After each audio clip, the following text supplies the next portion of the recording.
La crise de Rohingya, qui est évidemment pas nouvelle, qui a plus d'une quarantaine d'années et qui là a pris une tournure tout à fait particulière et particulièrement sévère à partir de fin août. Donc on a un afflux qu'on n'a pas vu de façon aussi rapide et aussi massif depuis très longtemps. 500 000 personnes soudainement qui se sont retrouvées sur une assez petite bande de terre, en fait, regroupées par les autorités du Bangladesh. Et donc on a 500 000 plus 200 000 Rohingyas qui avaient déjà fui un an auparavant. Et donc on a une masse de 700 000 personnes qui sont rassemblées autour de Cox's Bazar au Bangladesh.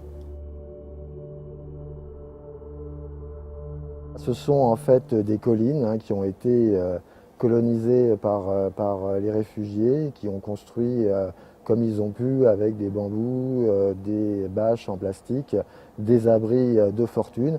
Et on a cette gigantesque ville, en fait, enfin c'est carrément une mégapole, 500 000 personnes, c'est énorme, réparties dans des collines avec strictement aucune infrastructure sanitaire.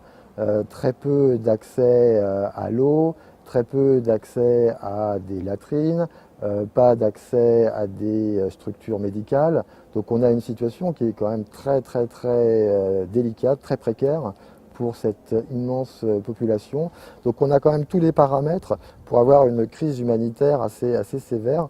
Le premier besoin, c'est la distribution de nourriture. Le deuxième, effectivement, c'est l'eau. Le paradoxe, c'est que nous sommes toujours à la fin de la saison des pluies, donc de grosses pluies qui continuent à se déverser, qui ruissellent et emmènent tous les déchets pour en faire des sortes de mares de boue et d'excréments dans lesquels les gens sont obligés de passer. Donc on a en termes d'hygiène et de conditions sanitaires quelque chose de potentiellement extrêmement dangereux. Oui.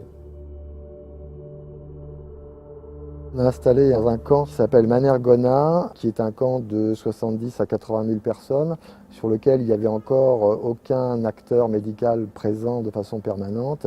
Donc on a installé un premier centre de santé.